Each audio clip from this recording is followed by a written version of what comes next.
Sertifikat palsu, tanah fiktif, penjualan ganda, penggusuran liar, semua ini adalah kejahatan pidana di bidang tanah.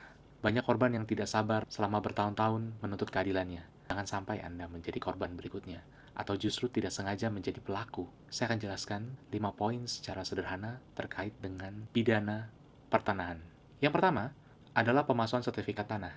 Membuat, mengubah, atau menggunakan sertifikat palsu seolah-olah asli adalah kejahatan. Contohnya, seseorang melakukan pemalsuan terhadap sertifikat atas nama diri untuk tanah milik orang lain.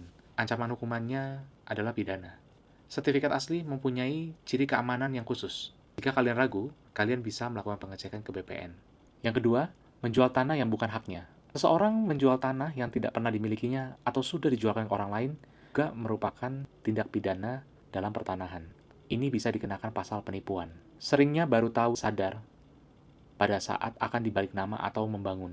Makanya, harus selalu melakukan pemeriksaan atas keaslian dari sertifikat dan riwayat transaksi sebelum membeli. Yang ketiga, menguasai atau menduduki tanah orang lain secara melawan hukum.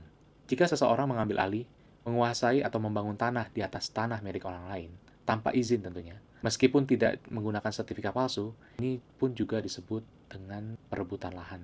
Hal ini bisa dijerat dengan pasal masuk pekarangan orang lain secara melawan hukum atau terkena pasal perampasan hak. Yang berikutnya adalah mengubah batas tanah atau merusak tanda batas. Jadi, dengan melakukan pemindahan patok batas, mencabut tanda batas, atau menggeser pagar tanah tetangga sengaja, hal ini mengganggu kepastian hukum dan bisa dilaporkan sebagai tindak pidana ringan. Seringnya terjadi di sengketa batas antar tetangga. Jika ketahuan, selain pidana, pelaku juga bisa diwajibkan untuk mengembalikan batas semula. Yang terakhir adalah menyuruh orang lain mengaku sebagai pemilik tanah.